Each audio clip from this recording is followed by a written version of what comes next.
Welcome back to Fighters Drinking Coffee.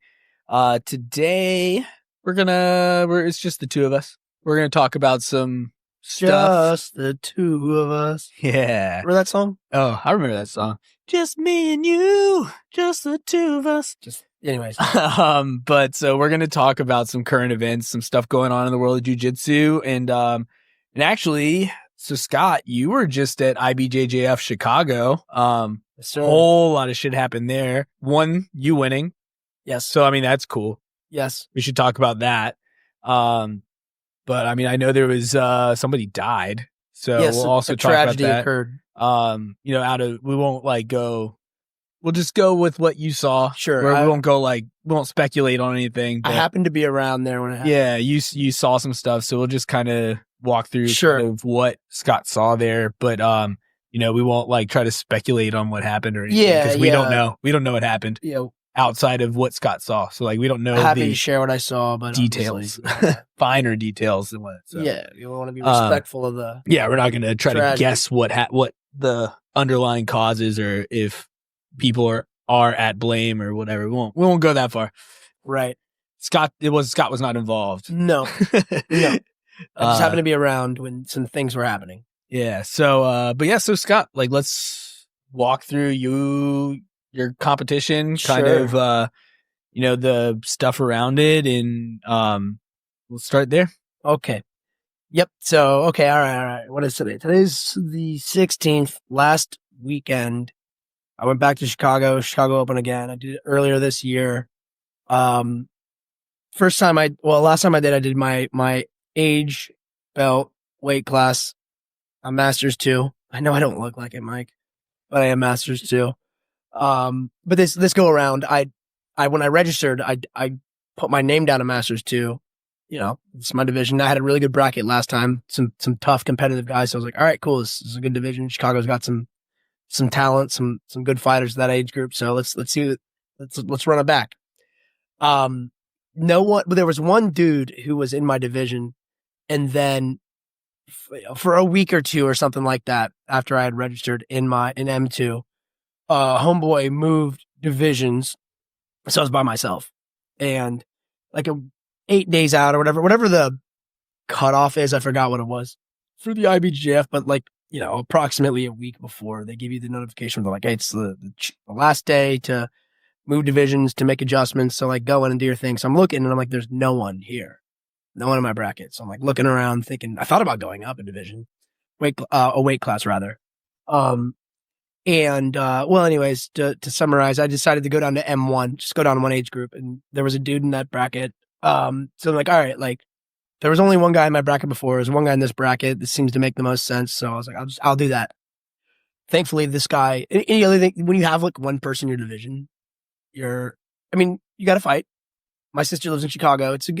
I like going to Chicago. I like the Open. I like it's a cool city. It just makes sense for me. I'm like, this is a good tournament for me to do. So, in my head, I'm like, hey man, I hope this guy shows up. I don't want to go. I don't want to go out there and have no matches. That would suck. Despite everything I said about Chicago being great and me having other reasons to go, but nonetheless, I'm like, let's make sure there's some action. It's still a lot of traveling and money spent, time spent. Yeah, dude, for sure. Weight cut. That's right. Yeah, imagine doing all that and then so that would suck. But my opponent obviously showed up, which is good. Appreciate that. So it's no-gi. The Chicago Open is usually a 2-day event. They do gi on Saturday, no gi on Sunday. So I was expecting that again as usual, which it was. And got up there Friday, did my thing. Me and Asim are obviously staying in touch, talking about the weight cut and everything. Everything was going good. I want to say, I believe this time I was heavier and closer to the ceiling of my weight division, which is what you want. And so that's, again, like I said, he and I are talking about all these little details, hydration, food, this, that, or the other. That's all going good. Saturday, normal, just kind of hang out, walk around, spend some time with my sister and her family, and just killed some time. Again, keeping an eye on my weight and stuff like that, tracking meals, this and that. I was able to eat breakfast, lunch, and dinner Saturday, which is awesome, and breakfast Sunday. Shout out to you last time you competed. It's again, credit to Asim and all that work. He put you on the protocol. Yeah, and it worked. And like I said, Weight was good. Hydration was good. Felt strong. Felt athletic. Felt fast. So credit to all of that. Match. I get down there around like 11. My match is scheduled for like around just a little bit after 1. You know, sometimes these things get pulled forward. So like, I always like to get there a little bit on the early side just to make sure that just in case something wild happens, I'm able to warm up, have my time in between the warm up and my first match, get it all done. Everything was routine in that regard. So yeah, all right, step out there. And you know, I tried to look up my opponent. There was no like publicly available information on the dude. I talked to him afterwards and, you know, he kind of gave me his background, his story. Like I think that there was some smooth comp data on them, but like, you know, smooth comp, it really just tells you like this person competed this date, they won or they lost. There's really nothing and total value there. It only matters if they are competing in like smooth comp ranked, like stuff that's on there too. So you don't see any IBJJF stuff. Yeah, exactly. So there wasn't much for me to go off of like analytically to get ready for the match. I suppose the only value in that data is to be like, hey, this guy has competed before and like this is what his records look like or whatever. But there wasn't much. Whereas I have a lot of public available data. So like I think he was able to do quite a bit of research on me. Which he said he did after we spoke, after the match we had a chance to talk and all that. But so yeah, we go around 1 o'clock, so they're fairly on time. It was a little bit before the scheduled time, whatever. Point being, there's the plan logistically worked out pretty well with the warm up, with everything. Was able to rehydrate. Nice. Like I said, weight came through good. He's younger, right? He's 30. I think he just entered the Masters division, so he's a little bit younger, no problem. A little bit taller, maybe a little bit bigger. Like he's probably like, I don't know, 3 or 4 inches taller than me, something like that. Is it lightweight, right? Yes. Like a lean, like kind of like tall, athletic, lean build. So like slightly different body type, but I mean, same weight class, right? And like I said, I'm basically, credit to Asim, I'm like topping out my weight class, right? That's what we want. So, but just like, you know, it's kind of like my first, like, this is the first set of data I have, and I'm like, all right, well, what does he look like? What's his body like? Does he look strong? Does he look whatever? So anyways, we go to the match, we go to the mat 8. I walk out there, we high-five, we knuckles, we hand-fight a little bit. Dude was willing to stand up. One of the data point that I had that I just thought was interesting, he's from Chicago, right? Home turf. He's a Carlson Gracie guy. Carlson Gracie Jr. has headquarters in Chicago and travels all over the world or whatever. I got one of my first belts from my blue belt from Carlson Gracie Jr. at a seminar back in the day at 4 Seasons Martial Arts in Lexington, Kentucky, under Mike O'Donnell, he was my coach, right? Yeah. Carlson would come through, do like seminars, promote everyone. So it was a Mike O'Donnell belt. Credit to Mike. Shout out to Mike, who is the man. We'll talk about him some other time. He's awesome. A wild, awesome dude. He's a cool dude to talk about. But anyways, but I just thought it was like interesting, like all these roads, and Rodrigo Medeiros, who, I'm part of his team now, is another Carlson Gracie guy as well. So they're like tight. Him and Carlson Gracie Jr. They're all buddies and stuff, and they've all trained together. They were like the Lions brood that trained under Carlson Sr., who coached Vitor Belfort. Like these guys, Junior, Vitor, Rodrigo, Ricardo. I don't know if it might have been. I think it was Ricardo Almeida, but there's like a bunch of like top tier, like OG early, like Pride UFC fighters who are monsters, really heavy in the jiu-jitsu scene. These guys were like killers back then. Well, that's like where that's like the first branch off where like they were just, everybody was welcome, going hard all the time too, from like the original Gracie stuff. Like for those who don't know, like the different branches, like that was, I mean that's where they were like going after it, versus like private lessons and everything too. Yeah, so, different styles of jiu-jitsu. Like they're famously aggressive. Yeah, more fighter style, because these guys were like basically bred and coached to be like competitors in different sports, right? Well, and he's the pit bull is his is that right? It's a bulldog. Bulldog? Yeah. Cool, right? But yeah, like famously aggressive competitive team. So I just thought it was interesting. I was like, oh, this guy's a Carlson Gracie guy. He's probably pretty tough. Like, he might even have like maybe a similar style. Who knows? Because I throughout my years of doing this, I have noticed there are similarities when you go with Carlson Gracie guys. It's just kind of an interesting data point. But yeah, so we lock up. Dude's willing to stand up. I didn't know if he was going to pull. I didn't know what he was going to do there. Whatever. Like, I'm going to do what I'm going to do either way. We hand fight a little bit. Dude's pretty strong. Like, he's got good grips. Moves okay. Like, decent stance, like, confident on his feet, was willing to stand and grapple. He was he was trying to make something happen.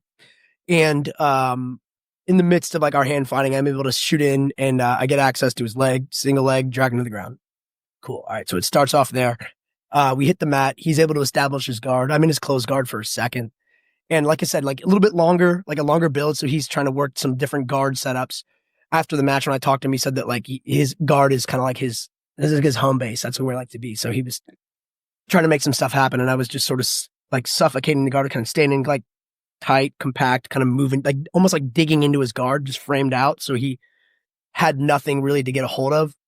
The only catch with that is I'm like pushing into his guard a little bit, right? So I kind of push in, then I do end up kind of like extricating myself from his guard. I get out. So I separate back. I get into like a familiar position for me, which is a knee cut. And again, because he's longer than me, as I'm in this knee cut, I'm pretty compact, and he's trying to reach over and see if he can get a hold of my neck and my head for like I think like a guillotine style grip, like get over my neck. Excuse me.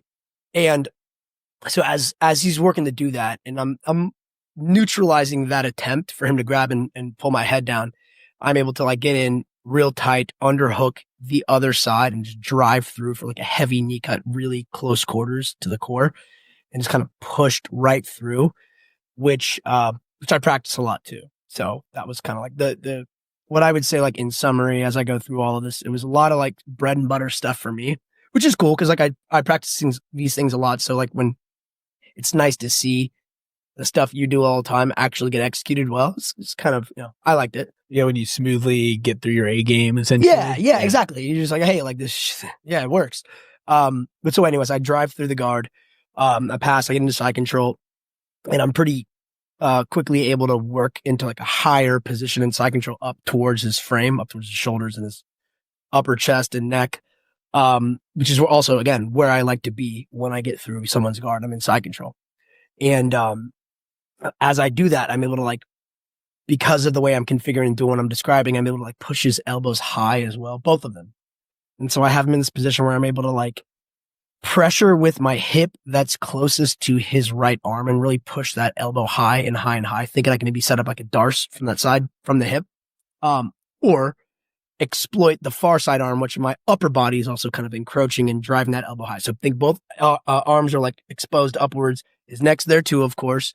And I'm putting him in a position where it's like, one, he's confined, he's pinned, but number two, it's tough because as he works for an escape, in either direction he goes to escape, he's got a threat in front of him. So it's like a tough position to be in. And initially I am really kind of working. I'm like, maybe with my left arm, I can drive under, reach through and put a ton of pressure and darce that inside arm that's right there. I do that all the time. It's kind of like, I'm gonna make my students do it all the time. They're good at it too. He sees that, he defends that side. So then basically as that, he prevents me from doing that. It opens up the access to the far side arm, which my head and my neck are over there kind of pressuring. Like I'm like, really, for all intents and purposes, like if I were to write this down on a piece of paper for people, like I'm forming like a perfect T, like a perpendicular configuration with his upper frame, my core smashing down on like high on the chest and getting close to the chin.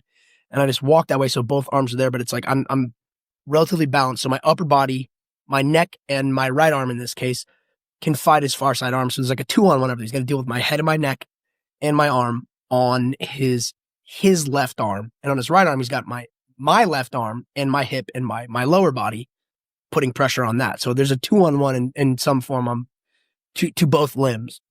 It's a tough position to be in for him, for exactly where I want to be. So anyway, so as he closes off his right side, which like I said, is sort of like my lead off for that attack. I like it because it's my hips. I can just walk there. It's very efficient energy wise because it's just my weight bearing down on it. So I don't have to use a lot of like grip strength or anything to do that. And then with my other side, when that opportunity gets defended, which it did, I was able to launch in and set up a head and arm on the far side. So I just repurposed my left arm. Instead of turning down for the darce, I just turn it up, put some pressure on his neck. Now his hand is caught in there. A little bit longer, right? He's got longer limbs. So like I have actually a really good bite with my head and my ear. around the far side elbow to compress and set up and really leverage the head and arm choke on the far side. That's really well set up, but on the inside, like his hands kind of in the way. So, I usually approach that from, and this was my instinct when I'm there. I was like, all right, like I was able to bring my hands, like I got like the head and arm grip, even though his wrists and his palms kind of jammed up in there, right? So I have a good squeeze though. And I'm like, man, like I might be able to just kind of blast through his knuckles here, keep this head and arm, just squeeze right through, and like, I don't know, maybe he taps his hand getting crushed, maybe he taps the arm triangle. I'll just start crushing, and I'm squeezing a little bit there. And I think to myself for a moment there, I'm like, all right, I could either go full clip, like hit the nos and just drive through this head and arm. In hindsight, maybe I could have done that, but in the moment, I was sort of like, you know what, I'm doing really well. I'm on top. He's moving around much. Like he's trying to he's working for his escapes, and I'm able to keep him. As I moved across, right, by the way, I didn't describe this, but I had now stepped over to mount to do this as well. So I'm in mount. I have that head and arm. He's kind of up on he's moved his left side upwards to, just to keep trying to throw my weight around, but it's helping me with my head and arm. And I have that configuration again, hands in there. So I'm in mount now, and I have this. And so I'm thinking, I'm like, you know what? I could hit the nos and really squeeze this. I've got a lot of time to work. We're like maybe 2 minutes into the match. This is a 6-minute match.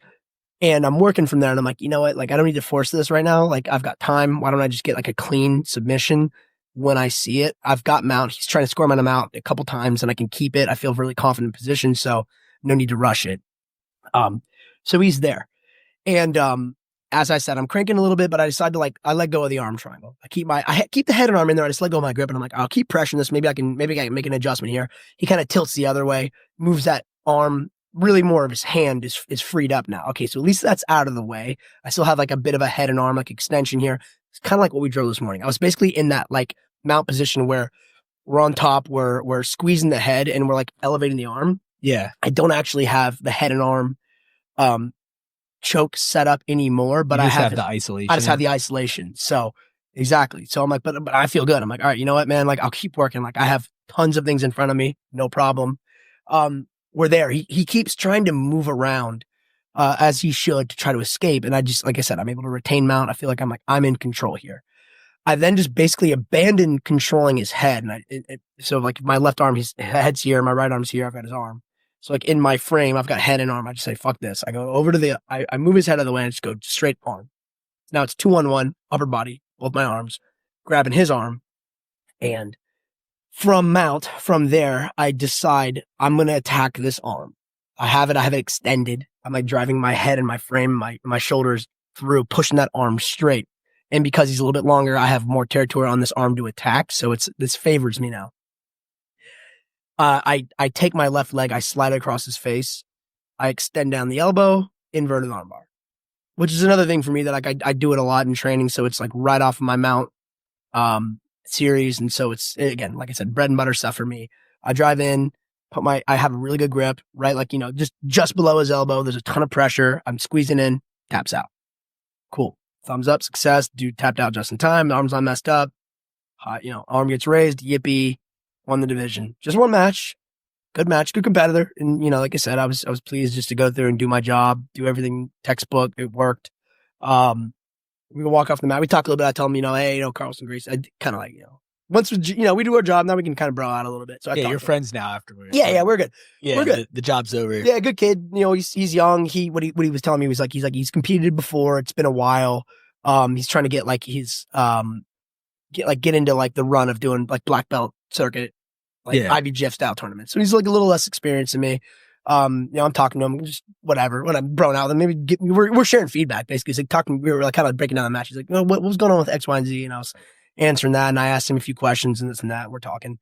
So we walk off, and we're heading over towards the section where I'm chugging water. It was only about 3 minutes. It was a little bit less than 3 minutes for the match, but I'm sweaty still. Heart's pumping a little bit. So I'm kind of like cooling down, drinking some water, talking to him. We walk over near where they hand out the medals, and where the podium is, prior to hopping up on the podium. And, so this is where like we're talking, and like one of his teammates comes over, like one of his buddies who was coaching him was just talking, making sure he's like, you doing all right, man? Body feels good, this and that. A couple of his friends come over talking. I'm talking to them too. Nice guys. Everyone in Chicago is nice. That's good. It's a lot different than DC. Yeah. It's Yeah. cool. Yeah. It's cool. It's, I like Chicago. The vibe is nice there. Anyways, again, like I said, match is over. Everyone's just kind of chit chatting. He's telling me he's got like dudes he knows in this area. He's like, yeah, let me know like where your gym is. I'll have my, I'll have my buddies, like they're looking for places to train, have them come through. Like, one of those. We're just kind of chit chatting. And in the background, there's like a flurry of activity, like 50 feet from us, over kind of like on the, by the, like the barriers where people watch. Like the spectator area. The spectator area. And there's like a crowd of people. And, these EMTs run it. They run right by us and we're looking over like, dude, what's going on over there? And coincidentally, my opponent's teammate was describing the situation because I think he was supposed to compete against this guy who was incapacitated. And, so the EMTs come over and he was like, yeah, like they stopped our division because, and he's like, I came over, I coached, he's talking to his buddy who I competed against. He's like, I was going to corner you in between my matches. I had a little bit of time off. I think I was supposed to go against this guy over here. And, so yeah, like I said, the EMTs run over, this crowd of people. And, I wasn't going to run over there and like kind of crowd and be like, what's happening? And like stare and just make a scene. Yeah. It's not productive. Well, no. And like, no, the professionals are coming in now and they need to do their thing. So whatever. They're over there. We're waiting around for a medal. We're just standing over by that area. And so like, I guess the EMTs are doing their job and they're trying to, figure out what's taking place. I don't know what happened on the mat. I think this individual who passed away, unfortunately, tragically, something happened, and maybe there were some pre-existing conditions that like led to this guy having some issues. Maybe with his heart, I don't know, but so they go over there, they do that, and then like a few minutes later, one of the EMTs like very loudly is like, "Clear away!" Like he commands the room as he has to do to like make sure there's a pathway out. And this guy's on the stretcher and they're trying to resuscitate this guy and they storm him out. And they go off, they do their thing, they take him to the ambulance. Sadly, we just found out this was IBJJF posted this too publicly. So we're not saying anything that isn't public here. Yeah. This dude passed away. Yeah. And shortly after us. I think they did say it was cardiac arrest, right? Like that was what happened on site, right? I'm not a doctor. I think that's like a generic. I mean, that means like the guy's it's just generic, doctor, right? Like, which is okay, fair enough. So something took place, and then perhaps there were other factors that led to this.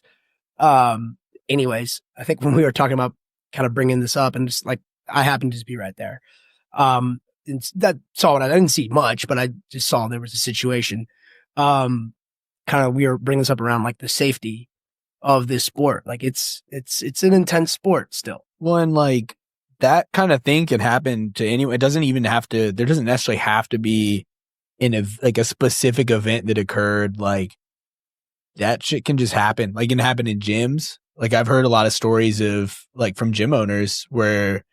They just had a guy, they're training, like, they're on the mats and like, you can just get a little overclocked or whatever. Like people have pre-existing heart conditions or conditions they don't know about yet. Like, I don't want to, not to scare everyone. Yeah. But like, just it's a thing that can occur. And like, if you're a gym owner, you should probably have an AED. Like you should equip your gym with some way to at least, prolong it until you can get get an ambulance there, get them somewhere where they can get advanced care. So like we district martial arts, it is a risk. It's something you need if you're running a training environment and as a gym owner, we've trained our coaches. We've had first aid. Excuse me, guys. We've had first aid. I don't know, a couple seminars or training sessions or whatever. CPR certifications and stuff like that with our staff. And they talked about. They talk about how important the first reaction or whatever if you do it right, and it's important you do it right. So like go get trained on this stuff if you're listening from professionals. It can make a big difference because I want to say the average like EMT response time is around like 3 minutes or so, depending on where you are. I happen to be in Arlington, Virginia. There's like we're in a place where like response times are a little bit more quickly because we're really close to centrally a lot located of hospitals. Yeah, too. so thankfully we have a solid response time here. And those dudes come in, they really know what they're doing. Like you let them do their job. We've had incidents with folks. I mean, I've been doing this almost 10 years, like as an academy owner, and I've coached longer than that. And I haven't had a ton of accidents or whatever, but we've had things where like people have gotten faint after class, or I've had folks who are diabetic who just kind of had, I don't know, what do you call it, like low blood sugar or whatever. And just, we didn't know what happened. And we've had EMTs come just to make sure everything's okay. Thankfully nothing very serious happened. Everyone's all right. But dude, it's a high intensity. It's nerve wracking. Like your central nervous system will get fluttering. That has a physiological response to people, right? If you have something that you know of, like I would just say, since we're talking about this, like make other people around you aware so they know at least that they should be attentive to these things. Should something happen. Yeah, they can look out for like signs based on, you know your body, kind of, hey, if I start doing this, like maybe we try to back it up. Let's break it up because you might not like this. If you're diabetic, there's all kinds of different conditions. Right. Yeah, of course. Yeah. So, they can be issues. Call out to, I suppose, just staying vigilant when you're in these settings. Take care of your training partners. Take care of your training partners, man. Take care of yourself. Like if you're like not sure how you feel, like we all want to push ourselves. We push ourselves. We got up this morning. You got up probably like 4:45 in the morning or something. God only knows. Drove your ass to train at 8 a.m. I only woke up at 6 a.m. to do that. But like we're getting up, we're training really hard many days of the week. It's just like you want to push yourself. You want to there's like an impulse to want to push through like the suffering. But especially if you're used to pushing through it, right? Like, yeah, it's even more dangerous for people who are used to going hard, used to like really. I mean, we were both talking about it on the way out. We're like, I think we need to eat, dude. Yeah, like just you felt start a little feeling faint, a little nothing faint, crazy, but like, yeah, you're right. Like, so it just, hey guys, like take care of yourselves, take care of your training partners, like you said. Life is important. Yeah, it's more important than jiu-jitsu. Being alive, yes. Being alive is more important than that specific moment in jiu-jitsu. Yeah, man, like it's crazy. Yeah, and gotta take care of yourselves out there. So yeah, I mean, sad news to hear, obviously. But it's good because like there was a lot of like rumblings about it on like Reddit and stuff like that, and people kind of like talking about. I mean, there's probably there was a lot of undue shade thrown at IBJJF about it. Really? And like, people be like, oh, they just, they should have done better. And like, all this, like, well, I don't know, man. Like, you can only do what you can do. Yeah. Like, I mean, something like there was a serious incident. They called for an ambulance. Like, what more do you do? Other than maybe have, like full on, maybe EMTs have them there perhaps. Staged, but like, that's not always, I don't know.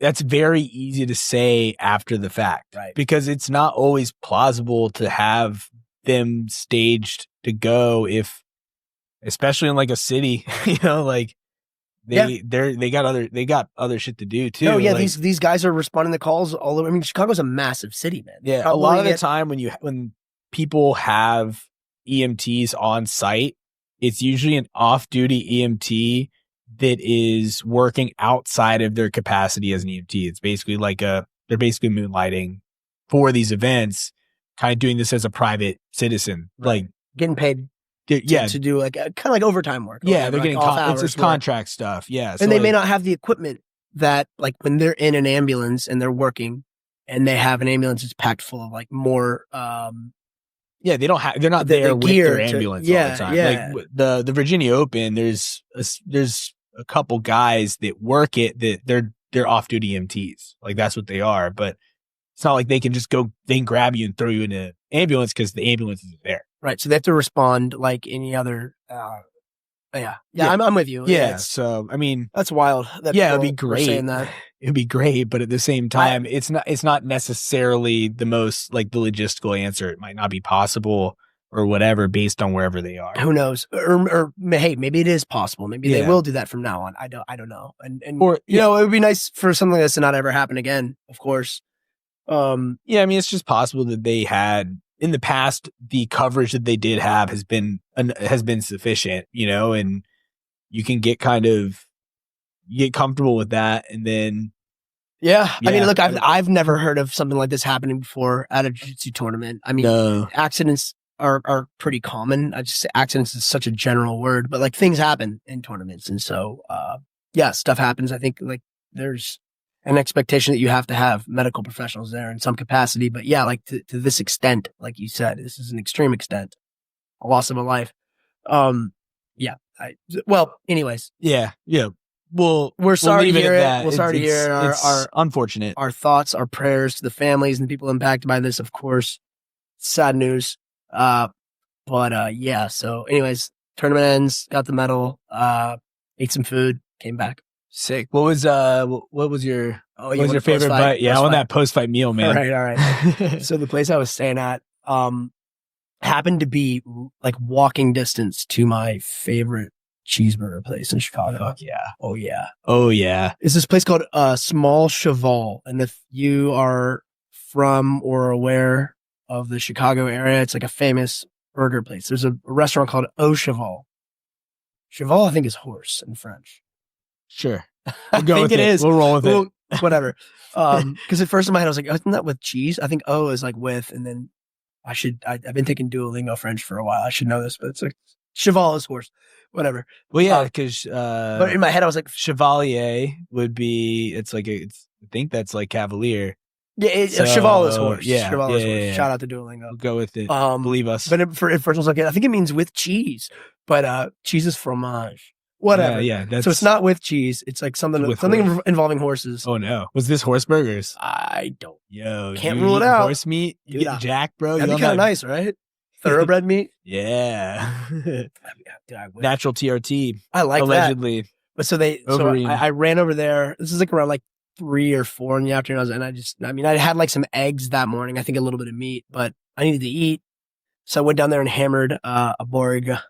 What I like about so Au Cheval is the name of it's an actual sit down restaurant, which the burger on the menu is the famous burger. And they got so famous for the burger, they opened like at least one like small burger only shop. And the one I go to that I know of was right by my hotel. It's called Small Cheval. So there's the Au Cheval and they have the Small Cheval.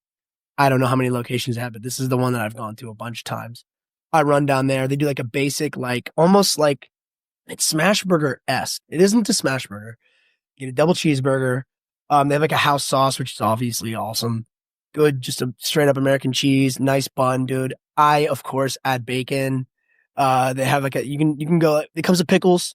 Love pickles on a burger. I don't need a lot of shit on a burger. Like pickles, cheese, good sauce, some bacon. That's all you really need. Oh yeah. I hammer that thing. And then I had some slices, dude. I ate some pizza. Chicago style. Yeah. Bar pie?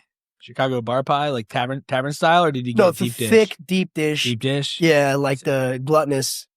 Yeah, I went hard. It's lasagna on crust. Correct. For sure. Yeah. It was awesome. Which spot? Lou Malnati's. Okay, yeah, that's another like famous local one. That's like I always can rely on Lou Malnati's. Well, now we know where we're going, Chicago. That's Dude, there you go. That's Chicago post-fight meals right there. Lou Malnati, by the way, is a little bit similar to it. It's like so similar to Illuminati. Ooh. I think about it every time. Ooh, is there order? Do you think there's some like I don't know, dude. Maybe. Is there a secret back room? Could be, dude. Chicago's like a famous like politics city, dude. Like it's and like there's a lot of power brokers in Chicago. That's where Obama like came the out. White City. Oh yeah, the White City shit. Oh yeah, dude. Yeah, that guy. It's got a dark edge. Murder Hotel. So maybe there's like some Illuminati ties to Lou Malnati's. A few years after. I mean, I'm sure somewhere ever apprehended. Somewhere on the internet, people will tell you like it could be like a loose conspiracy theory around like making you fat and unhealthy because you probably shouldn't. They developed the food pyramid. Yeah, yeah, exactly. But yeah, so smash some Lou Malnati's. It was great. Illuminati, if you're doing it, you're doing a good job. At least I'll give them credit for that. Like, well, they got to tell you in plain sight. Yeah, they're hiding in plain sight. Yeah. Like that's how they our get friend you. Dallas told us. Yeah, it's like yeah. So they are hiding their gluttonous agenda in plain sight, and boy did I partake. Yeah. But anyways, I came back. I've been eating steak and eggs like I usually do, so don't worry. I'm not back to normal. Don't worry, I'm not eating Lou Malnati's every day. Don't worry. Not every day. We don't have it down here. No, but they do ship across the country. Oh yeah, you can buy buy them frozen, yes, right? And I've done that, and they hold up well. You pop it in the oven for a little while. It's nice. Sick. Yeah, I like that. Yeah. So if you're like you just have to satisfy your gluttonous impulses. Like you can do that. They sell like, I think they sell like 4-packs, which is a lot of pizza. Yeah, it's a lot of pizza. It's a lot of pizza. So it's it'll probably like and it freezes well. Like you can hold on to it for a while and you just pop it out. And you're like, do you have to order it in 4-pack, or can you order one at a time? No, I don't think you can order one at a time because they put them in those frozen trucks. They decided that the 4-pack is the most economical shipment. Well, like, yeah, for sure. Like, what are you gonna like order one $18 pizza and then pay like $30 in shipping? Like, I've never done this, so I have no clue. You should take a look. Giordano's also does it. Also another famous like Chicago pizza place. Also really good. And they have locations all over the country. Giordano's, but they also ship across the country frozen fat ass. Also pizzas. in 4-packs. I think so. Maybe it's all the same pizza. Yeah, I mean it's extra conspiracy theories here. Yeah, you're getting the same. It's another Illuminati. All from one. Yeah, it's all multiple from brands Chicago under a pizza. shell company. Ends up being the same thing. It's from the same Chicago pizza factory. If we were Big Pizza, that's probably how we do it. That's how I would do it. Yeah, that's how we would do it. Shout out Big Pizza. Shout out to Big Pizza. right next to Big Steak. The factories are next to each other. Oh yeah. Corporate offices. Well, speaking of shipping across the country, this is a really hard pivot here. I'm really forcing this pivot. Speaking of shipping across the country, I'm on the edge of my seat. CJI is going to be going on in Vegas. That's across the country. It is. There's a Giordano's on the strip. I was actually going to bring it up, so this is a good segue. There's a Giordano's pizza, CJI, Vegas, Jiu-Jitsu. It all makes sense. It all links. Illuminati. It's all part of the Illuminati. yeah. Illuminati. It's all part of the plan. Whatever. There we go. There's Giordano's on the strip. I want to say it's like on the Miracle Mile, if you're familiar with the strip or whatever. So if you're going to CJI and you're like, dude, I want to mash some Chicago pizza, thick ass pizzas, Giordano's will take care of you. It takes a little bit to cook those pizzas as well. So like if you think you're going to quick slice, you're not. It's going to take 25 to 35. Order a whole one. Yeah. Bring some friends. Definitely bring friends. This is like a pre or post event situation. But dude, if you're going, or maybe they'll even let you bring it into the arena. I doubt it, but like probably not. No, but like you could. I mean, if you're like you're on vacation, you're in Vegas, and you want to watch some. Which venue matches, are they in the same venue this year? Probably. That's the one. That's the one piece of information I couldn't tell you. I could look it up. So when this drops, CJI will be that weekend. So it's coming up. You'll be listening to this right before it comes out. It seems like I like the format. It's going to be cool. They got like the quintet format. I like how they've built these teams. Craig's whole tour of the world to announce the fighters has been pretty cool too. Funny guy. Yeah, dude. But he's a marketer. Yeah, that one. He knows how to market. His final match against Gable Stevenson. That'll be, dude. I'm actually pretty excited for that. That's gonna be That's cool. I like this. I like this as like a route for Gable too. Like a nice little that guy could do anything into any other combat sports now. So like after beating everyone's ass internationally in wrestling, Gable, I think he did a brief stint with the WWE. Yeah, he got paid pretty good. Yeah, he did so Olympics, WWE, went back on NIL. So went back to college using, did some NIL stuff. So it made sense. Made one last run for the national championship. His last year of eligibility, lost heartbreakingly in the finals in a really cool match. It was a cool match. Top wrestling matches of all time. Like to make the Olympic team. No, for NCAA finals. Oh, my bad. You're right. I'm talking about like just just happened. You're right. In the finals, so that lost in the finals in the NCAA finals. His last year of eligibility to the Air Force Academy guy. Yeah, because that dude was like Captain something or other. Yeah, he looks like a big Captain. He like a Shane style like Captain America with the mustache. Yeah, but I don't think he's. Doesn't matter. My phone's over there, dude. I want to say it was Air Force Academy because I remember they were like everyone was like, dude, hell yeah, I'm this American dude. Like everyone loves Gable. He might have been in the Air Force. I don't know if he was from Air Force Academy. We'll double check that. We'll look into it. Yeah, but he is like a Captain America guy. He got like got some shoes and shit. All American flags. It's pretty sick. But I mean, it was like it was a big upset too. Wyatt Hendrickson, and you're right, he was an Air Force cadet on ROTC. Yeah, but he wrestled for Oklahoma. Oklahoma, yeah. I was gonna say it's somewhere in the Oklahoma where wrestling is under big. Homeboy, the Penn State guy who's a stud, David Taylor. Yep, Coach David Taylor. So, Anyways, but Gable Stevenson. Gable Stevenson. But yeah, so we had one last run in now, and like right afterwards, he was talking about like, hey, he was shouting out Dana White, trying to get in the UFC, like, hey, like, let's do UFC. Like, and he had posted training with John Jones and with Gordon, like the big boys, like big body dudes who are all like nasty in their respective realms. So you're right. And like, I think John Jones even made a post, was like, dude, if this guy goes in the UFC, it's going to be like, he's going to be a handful. I mean, he's a freak athlete, dude. His wrestling alone is just so much, it's miles ahead of anyone else in that heavyweight division. I mean, he's, especially right now, heavyweight division is the depth isn't quite what it used is. It has not had a lot of depth in a while. I mean, they're all still amazing fighters. It's just the level. Yeah. I mean, like, obviously they're still top level guys. There's just fewer huge guys. Like, it's just a division where there's not as many human beings who are like that goddamn big. It's a lot less competitive than it had been in the past. I mean, well, heavyweights in the past used to be like 210. Yeah, they used to be a lot smaller. And now it's like, we're talking about guys who are like 240, 235 is light. And, I mean, you have 205 divisions. So some of these guys who are huge, who are probably thinking, can I go to 205 and not? Yeah, you used to have smaller heavyweights. They were a little more, you had like more athletic guys that were not quite as big as they are now.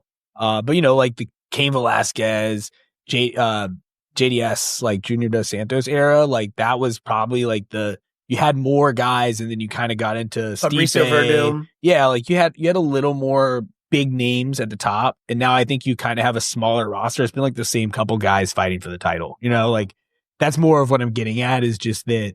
That's that English lad, Tom Aspinall. He's heavyweight, right? Yeah. He's kind of like a beast right now. Yeah, he's I guess just knocking everybody out basically. Cool. But it's just there's fewer guys that you see in the title picture now than you used to see. That's really all I'm getting at. I get what they're not all. So what you're saying is that Gable would be a cool presence to have. I think it'd be a good addition. Yeah, for sure. Yeah. And he's got a personality. Like, you could sell this dude. Yeah, and I think also, and that's kind of what I'm getting at, this CJI match is I think that's a good bridge for him, right? Like, to get into, if he can go in there and show that he can do jiu-jitsu style grappling, not just, because there's obviously the wrestling's a really good base for MMA, but if he can show that he can hang with Craig Jones, who's one of the top guys of all time right now, right? Like, second best ever. Yeah. If he can get in there and like, especially win, but just show that he can hang with some of the top dudes in grappling, like that's a big deal for kind of breaking into the combat sports scene more than he already has. And there's some money. And there's some damn money involved at CJI, which is exciting.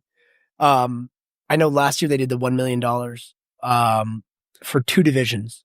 It was like sub 180 and over 180, I think was what they did last year. Whatever the cutoff was. It was it like 70 kilo and 80? It was plus 80 and under minus 80, I think, or something like that. Something like that. Well, there were 2 divisions that peeled off $1 million so there's $2 million in purse, and then all the other athletes got paid, I think, $10,001, so they could get paid $1 more than ADCC. Just to show up. Well, and it last year it competed with ADCC, so yeah, it was on the same weekend. I was watching with friends, dude, and we had a like a 2 TV thing going. We were all, and like UFC also happened to be that night, so we watched UFC, ADCC, and CJI. It was actually awesome, but it was a lot of shit. It was dude, it was wild. But yeah, so I think they're still peeling off $1 million, but they're doing it for the teams now, right? Because they're doing the quintet format or whatever. Yeah, so they're doing quintet. Shoot, how many teams do they have? I feel like there's more than I originally. 6 to 8 or something like that. Yeah, it's a lot of teams. You got New Wave, B Team, Daisy Fresh, American, European, and then Greg, I think, is teaching or running the American one, right? Yeah, Greg Souter is running from our area. Yeah, from the DC area, right across the river here. Right. Yeah, Greg running that. You have Pedigo running, Daisy Fresh. Atos has a team. That's right. And then you have Australasia, Euros. So you have I think 7. There might be an 8th one. I don't. Maybe Brazil. Maybe Brazil has a team. Yes. Yes, Makes there's a Brazilian. So yeah, there's 8 teams. So you have a couple like national or continental teams, Mhm. and then you have like some of the big schools, like some of the really big name teams also have teams. It's cool. Like they all have like jerseys, so it's kind of like sports league-esque. So it creates some cool. Well, and yesterday I saw that like the New Wave team lost Big Dan because he was injured or something, and then like they signed Wagner Hocha. So there's a lot of like interesting, like kind of fun, like breaking news things going on because like in jiu-jitsu, especially like when you're gonna have like a 5-man team, someone's gonna get injured. Someone's gonna pop out. So like Craig's doing this like wild card thing, which is pretty cool. Yeah, where if you have someone off your team gets injured, then Craig Jones basically gives you someone. Yeah. It did. The like funny part with that was he kind of teased that maybe he was rejoining New Wave for a little bit there, which is pretty funny. But it was like, yeah, that's probably not going to happen. You're not going to do that. But the cool thing they're doing is you kind of get to your roster order isn't set. So you send somebody out, your opponent gets to send somebody out, and then you get the coach is on a clock after the match ends. The person who lost is on a clock to select their next person to come out to continue.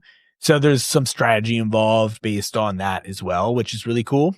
So it's going to be fun. It's going to be cool. We have a women's division. They're competing for, I don't know how many dollars, but they're competing for money too. It's big money. It's life-changing money. Obviously, I think Gordon Ryan was shitting on it because obviously him and Craig have beef, but he was like shitting on like now it's a pay downgrade because it's 5 people. So now instead of winning $1 million, they're only winning $200,000. That's what I was getting at. Dude, it's still a lot of money. And he did one event last year where like 2 dudes got $1 million. Nicky Rod and one of the Rutolos. I think Cade. Might have been Ty. One of the Rutolos made $1 million, but like the one with the big hair. I think that's Cade. I think so. Well, either way, like okay, so like first one ever, 2 dudes became millionaires. It's pretty fucking good, man. Well, and like so they're figuring it out. Is all I'm saying. Still, it's like I mean, $200,000 is still more than you win at any of the other ones. That's a salary. That's a good like professional salary for someone. I think the only one that comes close is PGF for like a tournament style. If you're not just like the guy, because obviously, like obviously Gordon Ryan gets paid more because he has a deal that's different than everybody else's. Well, and I don't know if he's making hundreds of thousands of dollars to compete though. I mean, he's making paper on his tutorials and other stuff, and he's definitely getting paid a lot to compete, and he honestly should. Yeah. I just don't know if it's I mean the per you mean like his per match. I mean like I don't know. I don't know if ADCC discloses that like when he defends. Well, maybe when you like tie everything else in, it's a little bit different, but well, I mean he's certainly making amongst the most of any if I had to guess, again, I don't see his tax returns at the end of the year, but like when he's competing all the time and like he's been pretty vocal about his health, like from time to time he'll have like years where he's pretty active and he competes, and he'll have years where he's not as active. Like he just opened an academy in Austin, Texas too. So I imagine that's going to keep him pretty busy. Well, I think so he's probably not competing as much and getting like those like winning purses or whatever. Yeah. Well, also I think one thing he had talked about is when Danaher retired from coaching, he was going to retire from competing. So I also think that he might not compete again. I don't think Danaher's retired yet though. But like I think it's kind of leaning that way, and it seems like that he's probably just going to be coaching himself. Like he's going to himself be coaching. Yeah.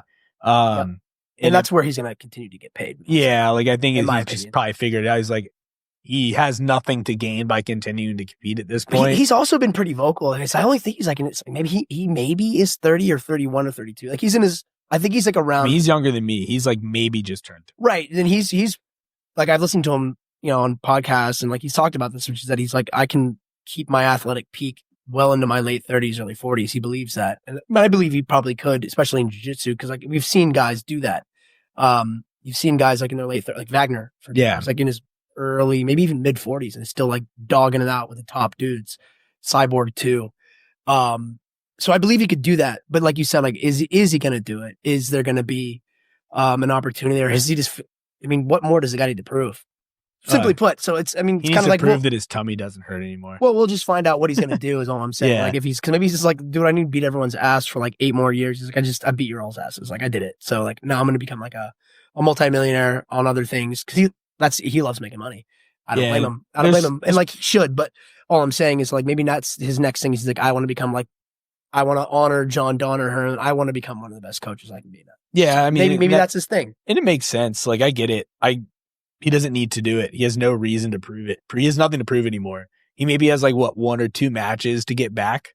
I think he has like dude. 1. I can't keep track of like any of that shit. Like who has he not beat? He's beat everyone. I think he has one person that he needs to beat. I don't know, maybe, but whatever. Who? No, like I think he has I think there's someone who he hasn't beat who's lost to. Okay, he probably has a hit list. Like knowing him, he's got a hit list. Yeah, he's got like, oh, I need to get this one back. I can't think of anyone. Or they're 1-1 or whatever. I don't know. I can't. I mean, I don't follow him that closely, but well, I mean, I've watched him beat tons of times. I couldn't tell. Like off the top of my head, I'm like, ooh, who's the next? Oh, he has to fight this guy. Yeah. Like you can do that in the UFC a lot of times. You can say like George St. Pierre never fought Khabib or whoever. Like there are some of those situations where you're like, oh, like it's like these matchups that never took place, but like I can't think of one. No, I don't think there's any of those. I think he just has. I think there's probably some that he wants to. That he wants to run it back. I think there's some he would probably run it back for, but you know that's whatever. Yeah, whatever. Like he doesn't have to. He doesn't have to. What does he want to do? His legacy is set. He's done the things, right? Take care of the tummy and make some paper. Yeah, get that tum. Build the academy, man. Dude. Yeah, do your thing. Keep selling tutorials. Like, yeah, just you won. Yeah, he won the game. He's the Conor McGregor of well, Conor McGregor's had more of a fall off. hold on. Let me finish. He's a Conor McGregor insofar as like someone getting rich off of jiu-jitsu. Yeah. I mean, he's not billionaire status, but like just not jiu-jitsu billionaires. Let's hope if he sticks at this point in Conor McGregor. You know what he should do? I don't think he's listening to this, but if he hears this, maybe we can. Dude, he's apparently very on social media. Well, he certainly is, but we'll shout him out. Dude, if he wants to become like a billionaire, he needs to find like Connor. Connor started selling whiskey and like other stuff, got into other businesses. He needs to get a business that like has like a global reach or at least a national reach, and he should start selling stomach supplements. Gordon approved. I mean, for real, especially including into at least Pepto-Bismol. I mean, shit like whatever. He's like, this is a Gordon Ryan approved prebiotic, probiotics, blah blah blah blah. Have you been stricken with staph infections and you've had to pound your body with antibiotics, and this is the stuff that I took that like if he does that, man, he might actually find something that like transcends just beyond like the actual hands. Yeah. Did you destroy your gut biome with antibiotics? I'll DM him, dude. I mean, no, maybe I'll give you like a small let's do this. Let's do this. Let's do this out. DM him, but then also let's do this out loud. Well, I mean, dude, yeah. I mean, I hope he hears it. Maybe he's like, I like that. And then he's like tight with Bro Rogan, and I like calling him Bro Rogan. Yeah, he's tight with Bro Rogan and the guys at the Ways to Well thing down there. So like, I'm certain he's like trying to. I bet it's already in production. Well, he talks about it. It's sort of what I was going to say. I'm certain he thinks about it all the time. Like, how can I get my digestive issues under control? Like, he's been pretty vocal about how that's a challenge for him. Like, I'm certain he thinks about it. Do you think that's why he's been making all these frequent trips to DC? Do you think he's trying to talk to RFK Jr. right now? Well, I mean, I do think that he like because he's been vocal about this too. Like, look, I follow the guy on Instagram. I'm sure you do too. Like, I see what he posts. Like, he's like talked about like the successful male archetypes of dudes like Arnold Schwarzenegger, who are like athletes, then actors, then politicians. And I think he likes the idea. And like, do you think he's going to do acting next then? I don't know, but let's ask him. Well, I think get him on the show. It's sort of like, I mean, wouldn't that be nice? I think he likes to do like the three, like the successful famous men who do 3 things really well. Sports. He likens himself a businessman. So like business, and he's opening a brick and mortar gym, right? So he's getting his hands on like more traditional business there too. He knows how to sell products. Like he's selling millions of dollars worth of tutorials. So that's business too, albeit again, directly, maybe a little more related to being an athlete, but nonetheless, he's a coach and businessman with that. So maybe he looks at himself as he's like athlete, businessman, and then one day politics.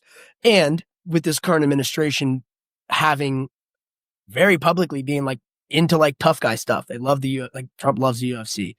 Dana loves Trump. Like it's just like, because when he goes to DC, it's always like him, Tim Kennedy. Sometimes it's John Jones, George St. Pierre goes there. Conor McGregor's been there. So it's like the UFC dudes, the tough, like the fighter style dudes are like into this. So there's like a certain like husbandry between like the culture of this administration and like that archetype. And I mean, he was invited, I think. I don't know. He has been coming to DC a lot. So yeah, who knows, man? He's been rolling with, I think he's part of like the Tim Kennedy entourage that was they're Austin, Texas guys. Yeah. Like, I mean, they've trained together. Like, yeah, there's a ton of like, overlap and respect and friendship those dudes all have with one another. So yeah. Yeah.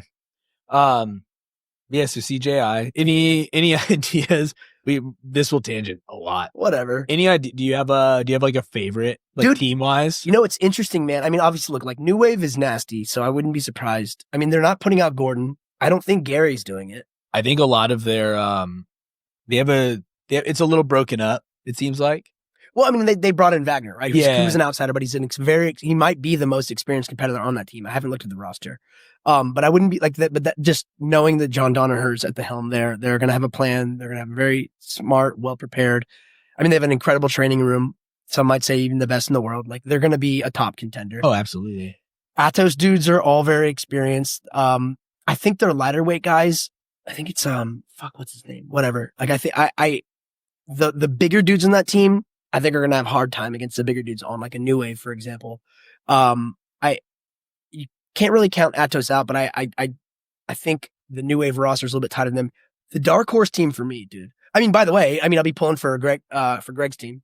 Yeah, I will be. Like, there's just local like boys. The local guys. Yeah, I'll be pulling for those guys. Yeah, it's supposed to be like the Team America. It's like all local boys. But I think, and I don't Elijah know, are both Dorsey. Elijah, okay, so an Elijah, I want to say is like maybe like 180, 185, like size-wise? Roughly, yeah. Something like that, right? And are both the Corbeys on the team? Yep. All right, so they're lighter, right? So it'll be fascinating to see, like, what I'm saying is they may have like a smaller body type than everyone else out there. Obviously really skilled. So we'll see how that plays out against, like, in size discrepancies.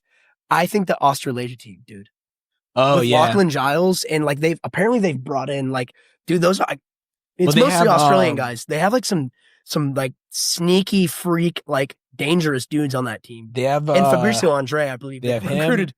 They have a guy from Japan. I can never remember his name. And like I think he's in 66. Kennard? Something Kennard? Whatever. No, that's definitely not a Japanese name. I'm thinking of Australian, bro. No, but they have a really good team. Like they have some solid dudes in like the lower weight division. They have a really good like middle and upper. Like I think you're right. Like I think they probably have they have the killers in like the majority of them. Yeah. I think they have a better makeup. But like also, I mean, you get into it's like New Wave, they're gonna be stacked at the heavier weights. Mm-hmm. Which like if they're heavier dude, guys can ride out all five. That's what I'm saying. That might prove to be a strategic advantage. But there's obviously going to be, I think strategy is going to. It'll be interesting. We kind of talked about this when we were talking about like the NGA style, the NGA like trios and quintets. Like, what's the makeup? I mean, I think the team that won. I mean, it was have the best big person. Mm-hmm. I think right. Like that was who won the whole thing. I think no, it was the. Tim's people, they just had really solid, they just had really solid people. But there was that. I mean, we saw the person they went against in the finals. It was basically their big person. Like I don't want to call her a heavyweight because she wasn't, but like the larger bigger lady. She took out she was just cleaning out teams. Well, and I think there's something to that, right? Yeah. When you get. Because like basically we've described a lot of teams who have, and by the way, I was saying like with Atos, like maybe I'm wrong. Like they have some bigger guys, but and they're experienced and skilled guys. Like I think they're outsider because he's not an Atos guy, although he's close with Andre Galvao is Felipe. Mm-hmm. And Felipe, who has been top of the heap for a very long time. I mean, everyone knows he's kind of like he's ups and downs with Gordon and all that, but they had some really competitive matches, and he's huge. Now he had a hard time with Cade, I think, or Ty Rutolo in ADCC the last go around. So what I'm going to say was like I think. With the big guy strategy, I mean, he ended up winning that match. I think it was like a split decision, ref's decision that it went to Felipe. But sort of like the crowd support. Everyone was like amazed that Ty basically just dogged it out and forced him to like kind of like he basically won on being big. Yeah. Kind of laying on him a little bit more, and like he didn't really out jiu-jitsu him. He just kind of survived and happened to be bigger. And I hope I'm not butchering that story, but that was my takeaway. And I watched the match. I remember thinking like, dude, Ty is the man. That was my takeaway from the match. Was like Ty Ruotolo was a man. He didn't win it, but like in my eyes, like in the crowd's eyes, everyone was like, "Yo, this guy rules." Well, I mean, that's what any sort of David and Goliath matchup like that. It's going to be that's what you're going to have. But to my point, to devil's advocate against myself, there, like there's still who ended up winning the match. It was the big guy who won the match. So I think like with the big guy strategy, it's like you can take some of these very skilled smaller guys, but just outlast them on like them just not being. Maybe they run circles around you, but like depending on the format of how the matches are won, that might not be enough. Like if they can't submit you. They can't actually finish a guard pass. They can't actually finish a takedown. They can almost do a lot of things, which is exciting to watch. And it makes you excited for the David versus the Goliath. Yeah. But the Goliath wins a lot of times because that's just kind of how it goes. Like you got to actually. Size matters. Well, size matters, and you got to finish. Like if there are points being awarded or if there's like a submission only orientation towards the match. And I think in quintets, you got to submit the guy, right? Yeah, I think that's the idea.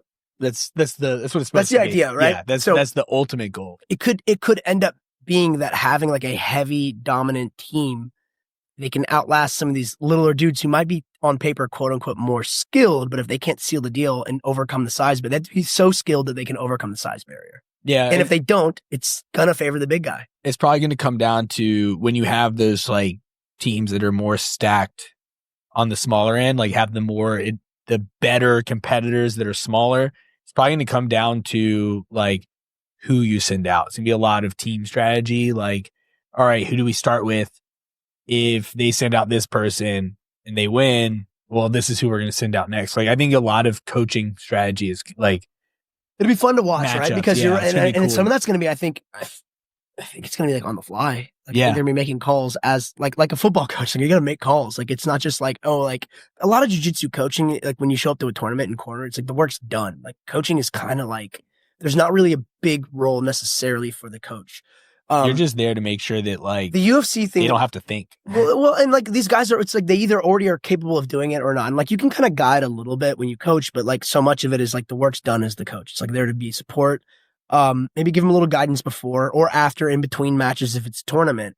Or like in the UFC with like the UFC BJJ thing they're doing now where they have rounds. Like I could see there being like, hey, you need to do X, Y, and Z. Like that gives you that opportunity to get in there and actually do your job a little bit. Start to tell someone to gear shift, make an adjustment. Like that provides, I think that creates an environment where the coach has more value. And I think in this instance, we're going to see it. And it's going to be like, these are like real coaches now, like a sports coach, where like you have to make calls, make adjustments and to be like, hey, like I'm sending in this guy because this big dude or this little dude's performing differently than I expected. And you have to be able to make a call in the moment. Yeah. It's actual real time strategy and everything versus just like having it decided your athlete, right? Yeah. Like, cause that's what you're doing in normal jiu-jitsu matches is you're really just maintaining them in their game for the most part.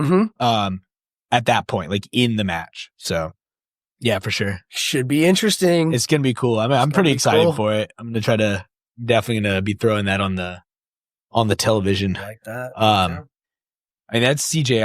I mean, there's some other cool stuff going on. We've got, the UFC deal. That's going to be good with Paramount. No more pay-per-views. Ever? So starting next year. Okay. So UFC is going to be purely on Paramount. So I think there's going to be matches that are, I think it's on CBS. So there's going to be like fights, like simulcast on CBS and on Paramount Plus, all numbered cards, everything Paramount Plus included in the subscription. $7.7 billion deal that they got $7.7 billion from Paramount. Paramount's just fucking throwing out cash right now, dude. It's wild. Interesting. Is Paramount part of that? Skydance? It was part of that. It was, right? They were just part of that like buyout that big thing. Buyout. Yeah. That's a smart move. I remember seeing a bunch of stuff on the internet about how like they tried to figure out, because Paramount, I also think, owned South Park. Yes. And they got into like a bit of a row with Trey and Matt. And they were trying to square all this out before like Skydance got in there and bought the company. Yeah, they made sure to man. They made sure to like pin their 1.6 because they got $1.6 billion for Trey and Matt. And so Like I think they made sure to like pin that before Mhm. the buyout went through, so they're locked in. And they were in the lawsuit from 60, was it 60 Minutes? Whatever the one that was, yeah, I think it's 60 Minutes, which is, it's a CBS TV show, I believe, that was like, the Trump was suing them for all their Yeah. shit. So they're like, we got to tie that off, take care, make sure Trump Dog isn't mad at us. Well, yeah, they Get the- made they like paid they Well, they settled. had to get it down. Yeah, they they had to get it done. settled so they it's could going to be tough to go sell through a the company when buy-through. like you're in the middle of a major lawsuit. Yeah. And then they also secure the UFC deal. I don't know if they finished the South Park thing. I think they did, but like, Yeah, South Park shit, was man. done If you got right South Park and before the UFC, I'll buyout. watch it. Whoever's buying it. Because it basically order of operations was canceled. Was it the Tonight Show? Yeah, that's right. That's right. Final sealed the deal on The South lawsuit. Park. Oh, okay. So I guess it went lawsuit. Fired Stephen Colbert. South Park. UFC. That's fucking. And it might have in between there might have been the finalizing the buyout. There's probably a ton of other things going on. Yeah, but those were like the big. Credit to the Skydance guys. They're doing their. Yeah, you know, they're making some money for a reason. or they're giving it away. I don't know. Or losing it for a reason. But that said, like dude, like UFC the fans are gonna go to wherever the UFC is. Well, and it's gonna be cool. It's gonna be, like this is more steps towards like combat sports becoming like mainstream sports, which is really cool for athletes in that world, right? Like the UFC's doing the jiu-jitsu thing. Like you don't do pay-per-views for NFL games, right? So like once you have these sports where like they're just part of the regular ability to consume, right? Like you just have, they're just on You're right. TV. Fewer basically. barriers to entry. Yeah. It's gonna get more eyes. More people are going to watch it. It's kind of like what we were talking about with Dimitri. Like, it's not that these sports are boring or don't have the ability, like, because UFC BJJ will absolutely be on there, right? Like, it's part of the brand. So it's not that these sports aren't valuable or interesting to people, but like, it's hard to watch because we were even talking about for the show, like, you find out about a UFC BJJ card, like, while it's going on. Yeah. They're like, hey guys, tune in. And you're like, whoa, I didn't know this was happening. I've got plans. You end up watching it on YouTube later. Yeah. Seriously. Because you just don't know about it. Or like there are weird days and times, dude. Like a Thursday night or like a Friday night. And that's fine. I just don't always associate those days and times with like I'm watching combat sports. Yeah, but they throw this on and like there's like a UFC hour like every day, like something UFC is on like how do you every think, day. How do you think this impacts something like Flow Sports, who's been doing Who's Number Ones for a while, and like if they're gonna get to where like if now there's a venue for like the same caliber of athlete to be on TV? Well, I think it might kill them. This might have been a big part of all those, because like UFC did a bunch of exclusivity deals with these athletes, and they've been kind of scooping up some of these. They got was it Polaris? So Polaris is on Fight Pass. Like, so they're just buying up these companies. I think they're starting to scoop up. Like, they're probably trying to corner the market. Well, they're going to do what they did with the UFC when they bought up Pride and they bought up a bunch of. So maybe it seems like they are making a major investment into the sport of jiu-jitsu. And yeah, it kind of sucks because it's a two-sided coin, right? It sucks because you are now limiting where athletes can go, which is the major issue with, it's a false monopoly. It is going to be the pinnacle, and like that's where you can go to make money, and they're going to start killing off other brands because now they have the money to control it. Even if you can make money at other places, they control like basically we're the only ones that anybody can watch, right? Like that's kind of what they did with MMA. Like it was the biggest one. It's the one where people see you. So then the other ones can't survive. So like technically there's competition, but then also it's their contracts have been their biggest thing, which they have very restrictive contracts. And like Craig Jones was very vocal about this because there's athletes who won't compete in his thing because they just signed with UFC, like Mikey. Tackett's probably. Tackett, yeah, probably. But so all these guys they're going to have to deal with that as far as I'm concerned, because like what the UFC is going to be able to do with these guys is offer them a contract that I'm assuming is compelling enough money wise that they're like, yeah, we'll be exclusive with you. Well, and they'll make them actual big stars. Yeah. If they want to, which they can. It seems like they want to. Well, that's what I'm saying. It's a really good opportunity. It's just it's a two-sided coin because it could either make the sport grow or it might make it grow, but only in the UFC's vein, and you start to see other stuff die off, which would be bad. That's my only, like, that's kind of where it's like, oh, well, it could make the sport huge and everything grows, or the UFC grows and kind of, then we still have like the same amount of jiu-jitsu. I know what you mean. Just to, I guess, devil's advocate a little bit, right? Craig is probably in a tough spot because he basically just launched CJI. Yeah. And now he's going to compete with the UFC. The way I look at that is like the UFC, like what that really applies to is the athletes the UFC signs. And so if they're going to be offering the best exposure, money, and future opportunities for some athletes of a certain caliber, which my guess is going to be just the top athletes in the world, right? By the way, I bet you if that's going to be the case, Gordon's going over there pretty soon. Oh, we'll see. I mean, 100%. Now that we're talking about it, right? Like, where the hell else would he go? He needs like national. He needs international, like big exposure. I mean, he's not going to go anywhere. He's already got the biggest, the best. Well, that's how he should do it. Yeah. I'm assuming those conversations are probably taking place. But like, okay, so I'm UFC, sure he likes Dana too. They're probably Well, no, 100%. But I'm sure that so if that's the case, then the UFC will start snatching up the top 1% of 1% guys, and then like your CJIs, your PGFs, your even ADCC. If the athletes maybe they really want are an exclusive contract to UFC, well, they're just going to have to find other athletes. And by the way, there are other athletes now. Yeah. People will still be excited to watch that. Jiu-Jitsu's always got this subculture vibe to it. People will continue to watch those brands. Maybe they won't be the top 1% of 1%er guys that the UFC now owns, but the dozens, if not hundreds, of other elite level jiu-jitsu. I could see opening up more access to more athletes, and perhaps athletes who get overlooked. Example, I don't know if you saw like the chat on Instagram recently, like the last couple of days, with like a bunch of our buddies who are reposting this, but like Cam Hurd, for example, won 4 ADCC tournaments in a row. And the gripe that like a bunch of, the guys who I know who are close with him, they were all posting this was like, why the fuck isn't he getting a shout out on Flow Grappling right now?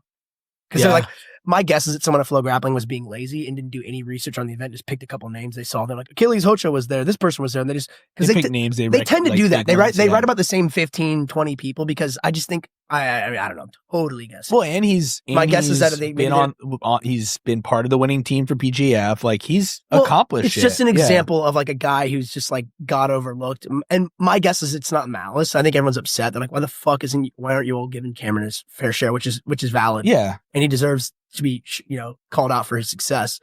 Because he has been very successful. But my guess is there's an inertia. These guys are just used to talking about the same people. And like I said, my gut tells me maybe they're just not doing their journalism well enough to be like, hey, someone here needs to do a little more, like put in a little more legwork. The story is on Cameron Hurd. They're not doing the deep digging. That's just my guess. I don't know. I actually know a dude at Flow. We could talk. We should have him on sometime and have him. Maybe we ask him. Should we grill him about it? We shouldn't grill him about it. He's a friend, but we could ask him. Hey man, like, how do you guys? He's from here. Yeah, he's from DC. Hell yeah. But shout out to Joe. But anyways, like the point I'm getting across is that my guess is that they're used to doing things a certain way. But like, how about guys like that? Maybe this now then means like those dudes have to become a little more competitive because Flow has who's number one. Yeah. So they're in both the journalism game and also in like the event game, and they promote and they pay athletes. And it's like, maybe this gets them to be like, well, shit, man, like looking out for our interests. Like, there's more competition now, and like real competition. The UFC, like elite professional, like real business competition, not just like jiu-jitsu subculture shit. Yeah, I mean, like, we gotta sense. Like follow more dudes, give more people access, and you'll have exciting matches. Jiu-jitsu fans will still watch CJI. I always want to say CGI. Yeah, it just sounds better. CJ. Well, whatever. It flows better. The Craig Jones Invitational. The people will still watch ADCC. It just may not be like the names you really wanted, because those guys are in the UFC now. Like, you'll hire like the next like 20, 30 awesome grapplers who aren't getting the exposure they deserve. Yeah. So, I mean, that makes sense, especially we were talking about like, on the last episode, more healthy competition creates better opportunity, like better, just generally better everything. Right. So, hopefully that is the case, and I would hate to lose all these cool other outlets of jiu-jitsu that have popped up over the past few years because of the UFC, like, that's all. No, I'm with you. I don't think we're going to lose them. I just don't think they're going to be big. I think they're used to being big dogs, like big fish in a small pond, and now they're not. Yeah. Pond is not small anymore, or it's getting bigger, and they're not going to be as big a fish, but they're not going to be small either. Like, if you do what we're talking about, and like, you bring in the, like, you just put a little more sunshine on the dudes that you can get your hands on. It may not be the very, well, I don't even want to say that, like the very, very best guys. It just could be like different dudes in different leagues. You'll have a different pool that you're pulling from, which would be cool. I'd like to, I'd like to see. Now, by the way, if the UFC gets so big, they're like, we'll buy them too. At least then we get, like, I think if it gets to that point, that's indicative of it being mainstream. Kind of like we're talking about here, that they're like, it's mainstream enough. The UFC's willing to make the investment to get, like, because what could happen with that could be like what happens with boxing, where there's multiple different organizations with multiple different, like, heavyweight champions, middleweight champions, and everyone's like, well, who's the champion over here is the champion over there. They're not going to fight each other until, like, we have cross promotion shit. But the UFC might just solve that problem. I'd be like, why don't we just buy all of them? And then we'll be the one league. Which is, it's not exactly like that in MMA because there is one. Yeah. There are other ones, but they're like, no one, the champion in MMA fighting is the UFC champion. Everyone knows that. Yeah, that's generally regarded as the best of the best. So. You see what I'm saying? Yeah. But I mean, I think it's cool. It's definitely a good step for the sport.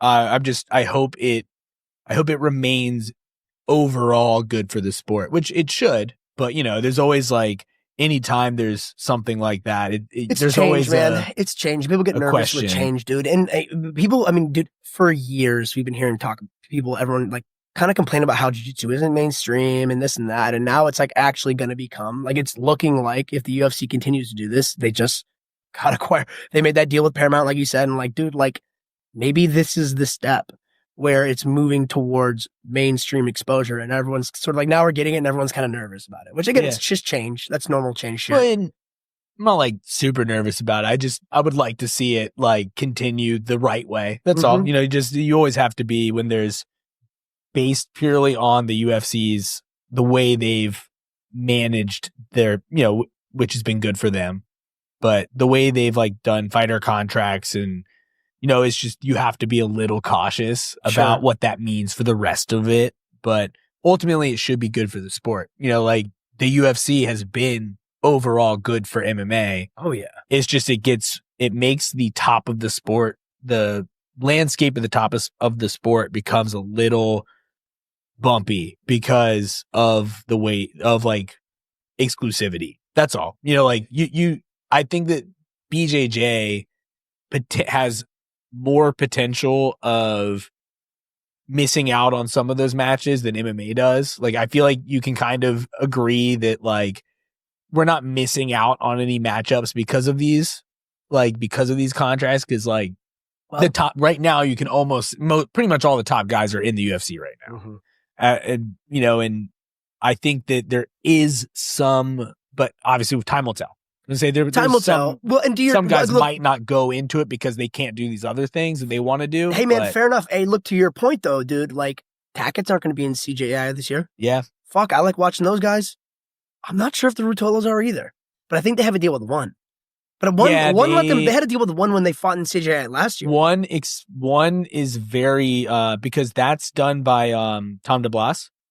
So he's their like matchmaker. And he's the matchmaker. He's very vocal that he wants people to be able to go and compete in all these other things. Okay, so it's not exclusive. Because it shows, like, if they go and win those things, it shows that like the guys in one are the best. Fair enough. So he's actually, because at the same time, like, hey, if my guys are going and losing, that also gives me talent, right? Like, you can find other guys, they're losing to these guys. Let's try to get those guys in too. So, there's UFC's the opposite because they want to protect the asset, the UFC peak brand. Of how peak their brand is. So they don't let guys go out and compete with people outside of the brand. But, whatever. It's just two different schools of thought. That is interesting. And I hadn't thought of that, but it was purely a semantic note that I'm like, I don't think that the Rutolos, and I'm 99% sure the Tackett's, like, those two sets of the most exciting guys in jiu-jitsu for sure. For me speaking, like, some of my favorites to watch. Not going to be in CJI. Yeah. That's kind of that. You're right. So like, it was to what you were saying earlier, it's like and it could be a combination of reasons. It might have nothing to do with the exclusivity. Although I do think the Tackett's are now signed with the UFC. Yeah. I think that was probably going on. So they were probably doing all that. Cause that didn't just pop up. And, no, it's been going on for months. If not years. They knew prior, I imagine they were already talking about it prior because Mikey signed with them a while ago. Back. Right. So it was probably when Mikey signed that all this other stuff started getting worked out, right? Because I imagine he was always talking about this big thing coming up with UFC. I imagine that was already probably set up so that they already knew they weren't going to be in CJI at that point, right? Like probably. You think Derek Moneybird coached Misumiki? Oh, he's like, dude. wait. He's like, wait. You just wait. Yeah, I mean, he got his black belt in 3.5 years, man. You know, he's a prodigy. Mikey said he's really smart. He probably is smart. I don't know. I don't know much about the guy. Smart enough to at least get a bunch of guys to validate his black belt at the bare minimum, right? Yeah. So sure. Yeah. That's right. He wears socks, dude, when he rolls. It's wild. Really? Have you seen him? No, I haven't seen him do anything. Not the, check it out. Maybe we'll get into a deeper discussion on it. But like, it's he wears socks. I want you to watch it. Oh, dude. Okay. Watch some of the videos and like let's do some background research on this so we're both in on it. I would admit I'm not super educated on anything about the guy. I do follow him on Instagram. And I've seen posts and stuff, but I don't know anything about him. It seems like a lot of like the posts I see from him are more around like, it's like your general, like kind of like business expert Instagram account. That's like, like scrolling on the internet or scrolling on Instagram is not how you make it's like a lot of like slogan-y type of things for like productivity and like you got to work hard. Like it's like this your standard like business like meme account sort of thing with his name and his brand on it. So I don't know anything about the guy other than I've seen him.